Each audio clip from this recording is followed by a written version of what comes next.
Right. Yeah, like my nephew, I was just thinking as you were talking, I was seeing him in my head.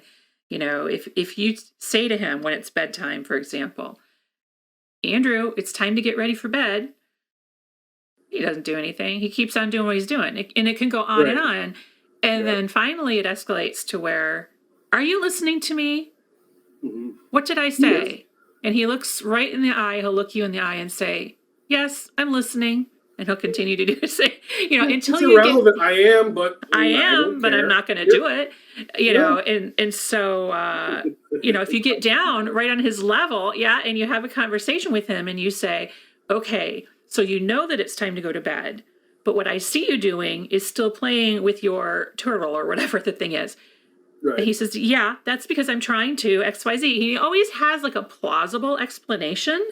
Right. And we're like, yes, okay, so now you want to keep playing with the turtle, but it is bedtime.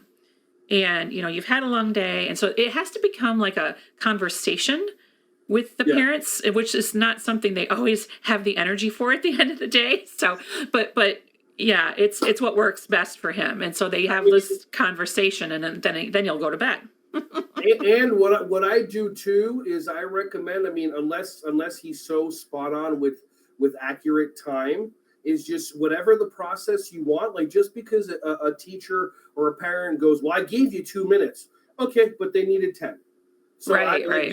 even do like a countdown. Just like okay, 1 hour Yes. till, to a half hour till, 15 minutes till, and Right. that's it. And then it's like so they can process that out because some of these kids they're doing sprints trying to figure out how to create the Lego piece that's going to rule the world. Right. Yeah. So he loves those too. But I think that's really important is to give incremental reminders, like an hour before bed. Andrew, you have an hour before bed. And when the hour is up, you're going to stop. So sometimes I see what helps with him is to say, when the time is up, this is what will happen. Like, so that he actually knows.